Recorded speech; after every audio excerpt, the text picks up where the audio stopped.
Ladies and gentlemen, I am the War Boss Squee, picking up where we left off on Pose of Eternity. I actually managed to beat this fight. It only took about 20 tries. Good lord, it was really ridiculously difficult, and I don't know why. And for some odd reason, the recording I had of me starting this map and then working up this area just went away. I couldn't tell you why, but we have a book here. A journal. Igor's journal. Most remaining pages are ruined with mud, but you can make out an entry near the end of the journal. Folkstag. Woke up this morning and saw my toes had turned blue. Spent the last time I feel warming them up. It took me an hour to start the campfire this time. How far I've come. Passed a village yesterday and thought about stopping. A warm bed and a proper meal would have been a treat after almost a week in these mountains, but I don't want to lose track of my soul twin. Now I'm so close. I turned to the cave behind the waterfall last night. I think that's where I'll find him. I'm not sure what else it could mean, but I'd better... The rest of the page is missing. The next page is missing. The rest is unreadable. So, to be honest with you, I don't know what happened to him. But I'm willing to bet it was nothing good. I also think we're out of camping supplies, and I'm running super low on potions. So I think we're going to head back to town and restock, because, good lord, we had the donkeys kicked out of us this time around. So, I literally had to cheese the living hell out of that fight, and I still almost didn't make it. Yeah, let's see if we can get a pearl, though. Came all this way. In the third pool, you see something round and iridescent resting on the bottom. Take it. You reach in your flesh tingling in the warm water and pull the sphere out. It's heavier than it looked, and its smooth, pearlescent surface shines as you turn it. You stick it in your pack. There at least is that done. Know where entrance to a waterfall could be. Perhaps further up the path. In any case, I think we do need to head back to town to pick up a few very, very necessary items. Yeah. Because that was a difficult fight amongst difficult fights. I already checked all that. So I'll see you when we come back. You feel someone nudge the small of your back. You turn around. No one's standing there, but you feel it again. Something is moving in your pack. You open your pack and hear a soft burbling sound. As you rummage through your belongings, something slick brushes your hand. It's a baby Lagafeth. It watches you with benign curiosity, eggshell fragments still stuck to its body. You're the first person it saw. It's going to think it's your papa. You're its papa now. Little four-armed fish baby is your son. I couldn't be happier for you. Alright, so we lost the pearlescent orb and got a baby Lagafeth instead. Huh. Let's see. We're into Tildor. Okay. What am I going to do with the baby Lagafish? It's just a pet that runs around with you, I guess. No, I guess we'll use them.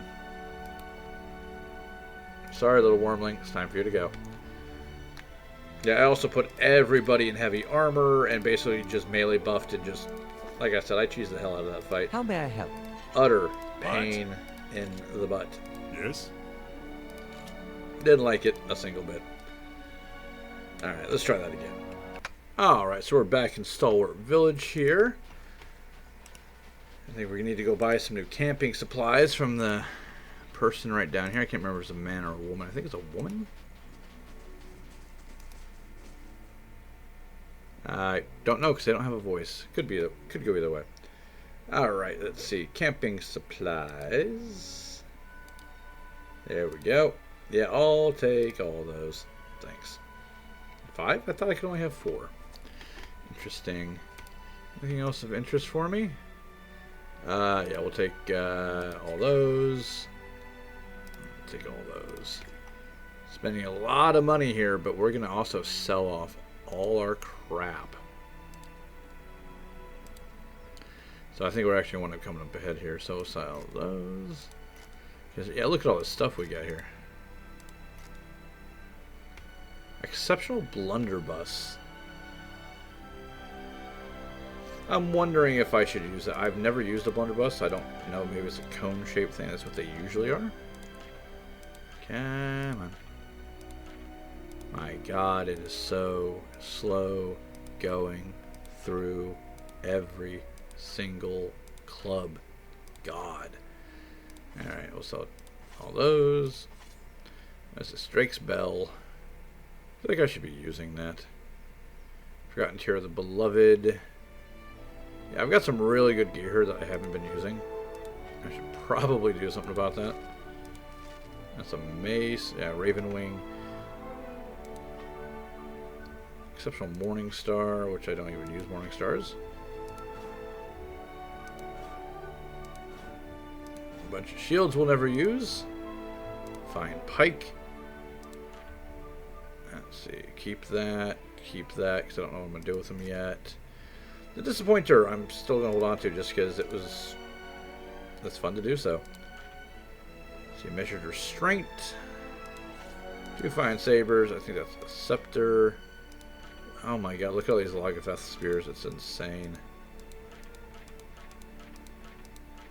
What do we got here? We've got Exceptional Stilettos. Don't need those. There's all these daggers. Oh my God. More stilettos. It's a fine sword. Don't need that.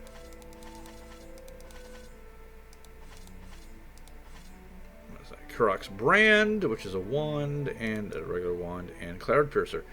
So we still owe them 1,500. Let's see if we can do a little bit better.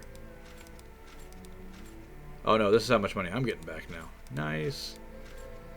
Fine hide armor, fine padded. I don't think we need any of this stuff. Get rid of all the leather. Fine mails. Fine scales. Fine plate. Well, just in case. You know what I mean? Never like to sell something if I might have a use for it later. That's just going. And we'll just keep the capes because why not? So we actually make like 7,000 on this. This is not bad. Come across richer than we would otherwise. And no, we cannot in fact buy that 5th camping supply, which is weird that it gave us the option to even grab it. Okay, what's going on here? Okay, that's getting close. I think I keep forgetting to do that because I keep reloading this. Because I keep getting my butt kicked. Oh, God, that was just such an annoying fight because of the Broodmother and the fact that they keep shooting poison darts at me. Could really go without going through that again, but we will in a minute, I'm sure. Okay, where is this jerk? I think that's him. The Thermal Pearl you saw was really a Logafeth egg. He looks past you and sees the creature waddling through the snow. His jaw flaps silently for a few seconds. I've never seen one so small. The little fellow looks downright tame. How about I buy it from you? The performers that pass through would take an interest in something like this. He bends down to look at the squirming Loggerfish. Don't do it. No, I'm keeping him. I can't make Edgar mad. Whatever you say, just watch your fingers when he gets big. Still looking for someone to take care of those dangerous folks who roam the area, if you're up to it. Very well. Okay, task complete. Who are those dangerous people? I think I got one of them already. The Gleaming Society. No. Okay, yeah. The room is the Gleaming Society taking refuge in somebody found in Long March Falls. And Elm Shore, that's a different one. Okay, so we have a couple of things to work on. Meanwhile, let's go get a nice rest. I say all of us because even the Devil of Caroc has literally had her head kicked in a few times. Although she doesn't have any... I wonder if she doesn't take injuries. That would actually be really cool.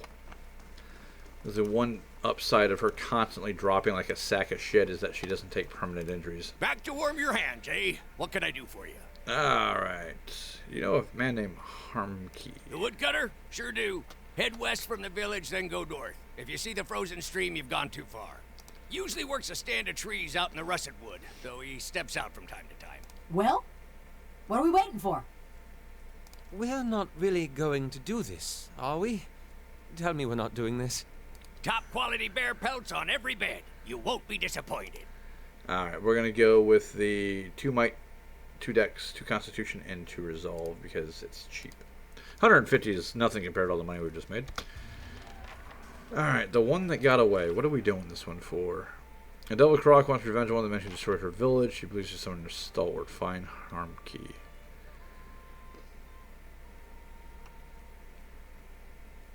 Okay. Working on clearing the russet wood west of town. Since I'm not in any eager mood to go back and fight more of those damn reptilian fishmen, let's go do this instead. Alright, so let's see if this guy is actually someone that we're looking for. For the record, I have no friggin' idea. Also, apparently I forgot.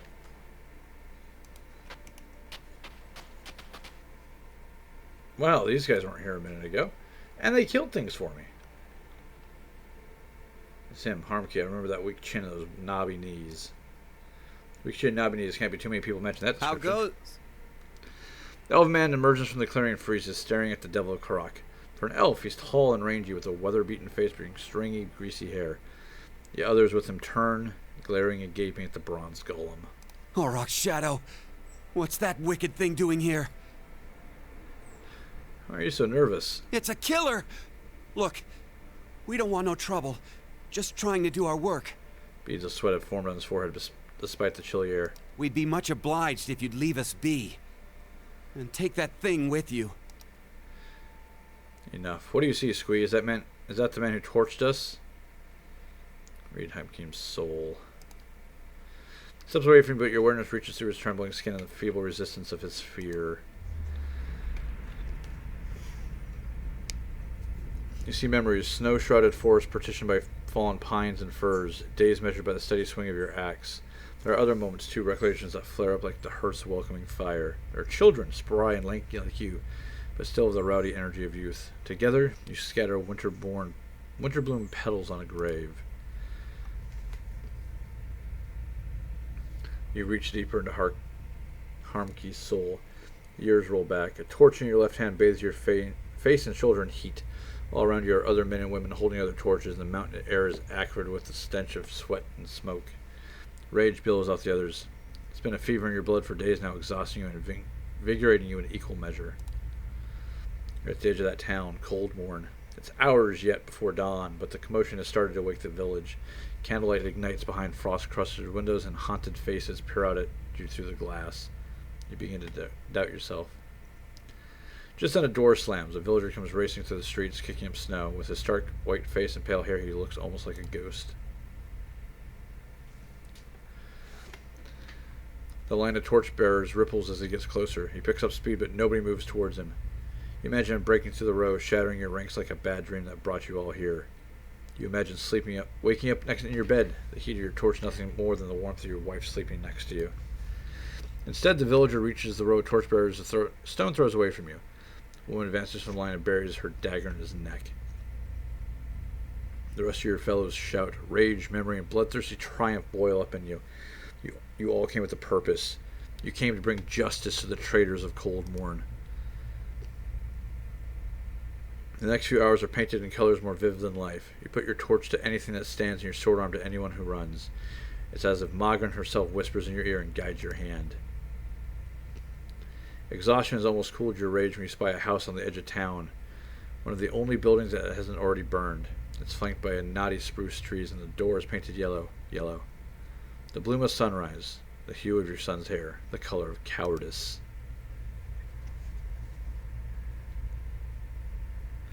Just then someone barrels into you from behind. It's a man, someone you remember from the journey to Cold Morn. You can't recall his name. He snarls at you, mad with indiscriminate rage, and it occurs to you that he's mistaken you for one of the villagers. You smash the window and hurl your torch inside. The other man's turned away. You think you are a child, shriek within the house, but it's impossible to tell above the roar of the riot. Arkeem shivers as you pull away from his memory. His eyes are wide with guilt and fear. Spit it out, Squee. What did you see? He burned down your house. She stares at Harkim. You hear only a whirling mechanism in her throat, but Harkim leans closer. What did you say? What did it feel like? The torch in your hand, the blade you carried, what did they feel like? A wild, inhuman scream echoes out of the bizarre machinery of her throat. It drops, hurrying his companions to their knees, where they cry out in terror. Gears squeal and crank as she rushes at him. Oh, we're doing this. Come here, buddy. You are all gonna die. Do I even need a father with these guys? Or woodcutters? No, I'm pretty sure these guys are just screwed. Let's.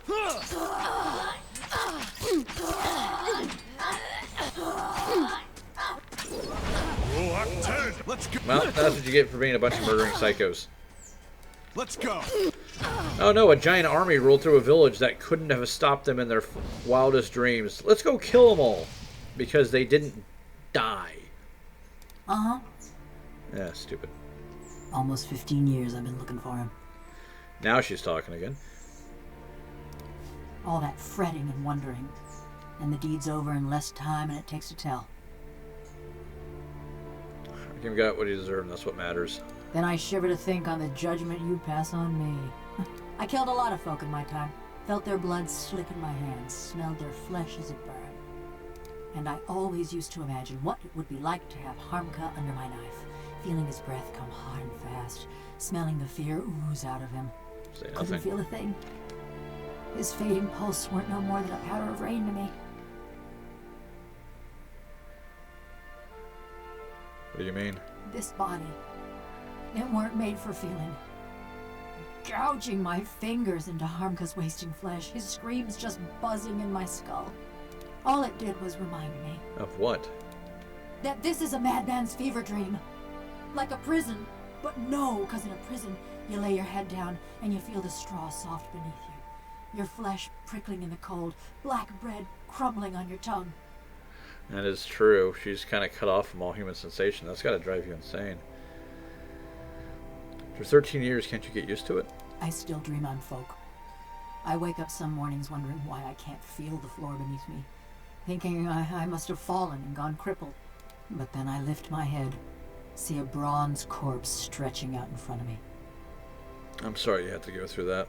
It's not pity I want, it's a choice. I dreamed too of what Galvino did that night. Those moments. I'd endure another cold morn if it'd spare me this fate. What happened exactly? It was after I got caught in Stalwart. They'd locked me in a little house by the inn, the old mayor and his cronies. When a crowd of them came for me in the dark of night, I was only surprised it had taken them so long. Only they didn't march me to no gallows. No. They snuck me to another house on the edge of town, real sneaky-like. That's where I met Galvino. Galvino was living in Stalwart at the time? True enough. This was before the locals gave him the boot. Still weren't a popular fellow, though. He was fiddling with some machinery in his workshop. Had his sleeves rolled up, even though it was cold enough to see your breath. Never actually looked at me until he started fitting some copper helmet over my head. By that time, the mayor's goons had me trussed up good and tight. Galvino was having himself a grand time barking orders at that lot. What does the mayor have to do with this? He'd agreed to hand me over to Galvino for an experiment. Claimed it was a fair punishment, but the townfolk weren't too pleased with being denied their stone pitching. Didn't help that they heard the jangle of copper in that deal. In the end, that's what sent Galvino and the old mayor packing. I see. So while Galvino's fastening that helmet over my head and them copper bands around my arms, I'm starting to look at his contraption. And that's when I see it. It's this metal suit strapped into the machine just like me. A cold, dead-eyed thing, all done up with fancy carvings and such. This is the suit you inhabit now, you mean? The one. I start asking Galvino and the rest of them what's going on, but they're too busy to answer. Then suddenly, they're waiting, staring at me with that fixed, horrified look. But they ain't watching me. They're watching for something to happen. Galvino tells the woman nearest the machine to flip the handle. And then, just pain. Being torn apart every which way, feeling my soul peeled from my body. By the time I came to, I couldn't feel a thing. Just this dull, distant sort of ache. I guess her voice went out again. I heard the old man cackling and chattering. When I saw him looming over me, looking down at me with hungry eyes, I tried to scream, tried to swing at him. think that was when I knew. That's how you ended up here. Sure enough, and how Galvino ended up in that little shack. The rest of Stalwart didn't take kindly to having a killer in their midst, nor to seeing their mayor and the army Valians strike a secret deal. They drove Galvino out, destroyed a fortune in machinery, and wrote a letter to the Academy in Salona, ruining what was left of his name. Ah, that's funny. Still, he's lucky he didn't get a pelting. The old mayor fled too, and Stalwart's been as snug and cheery as ever. Now we dealt with Harmkey. Why have you stuck around? You're better company than Galvino. Been a while since I were out in the world. Guess I'm keen on seeing more of it. Even if I'm stuck with a bleeding heart. Anyways, I've been wondering about that fortress. Durgan's battery? What about it? She's quiet, fixated on a squeaking joint. Near everyone thinks it'll have just the thing they need. Those villagers wanted to fix up their brook downtown. Galvino always thought it carried some great secret of Animanson, and all them adventurers came looking for fancy gear. What were you hoping to find?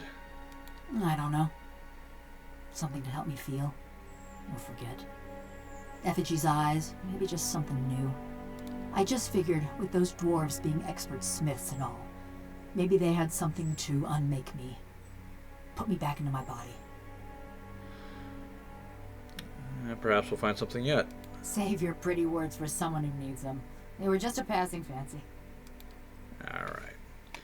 So, she got her revenge, and I don't begrudge her that at all. Not even a little bit. Right. So, that being the case... Now, we have a new thing here. A sign. Let's put you on it. See what happens if we manually resolve this. Do our people go back? Ah, you need to travel to Cadnoa. Okay. Well, let's go do that. We can absolutely go do that.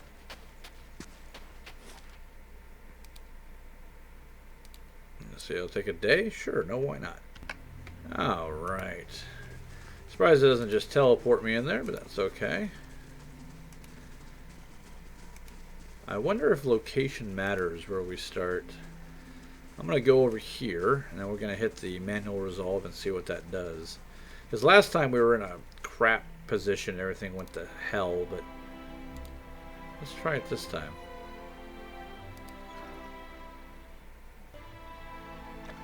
I'm going to leave the loading screen up this time.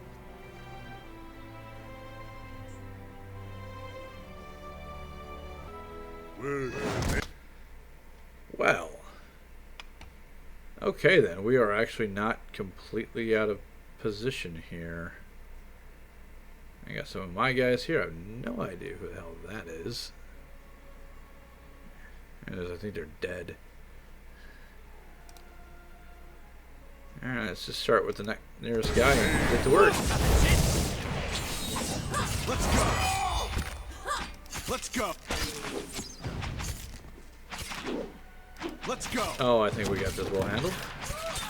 Yeah, these guys are ugly screwed.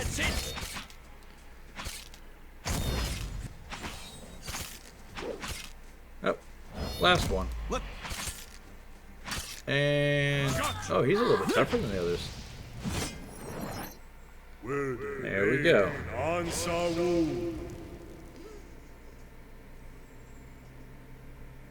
Huh.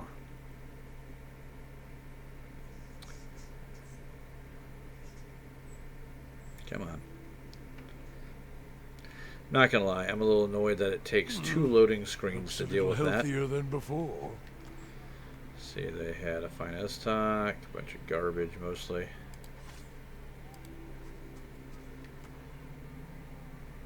Alright, so there's that. Wondering, did I lose any of my people in that? Yeah, I did. I had 6, so I lost 2.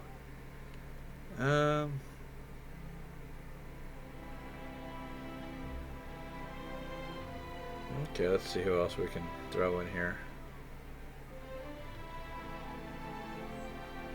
Let's grab this mercenary captain. And we'll grab the Barathite cleric. 22, almost 23,000 right now. Not too shabby. And how's my Building coming. A day. Okay.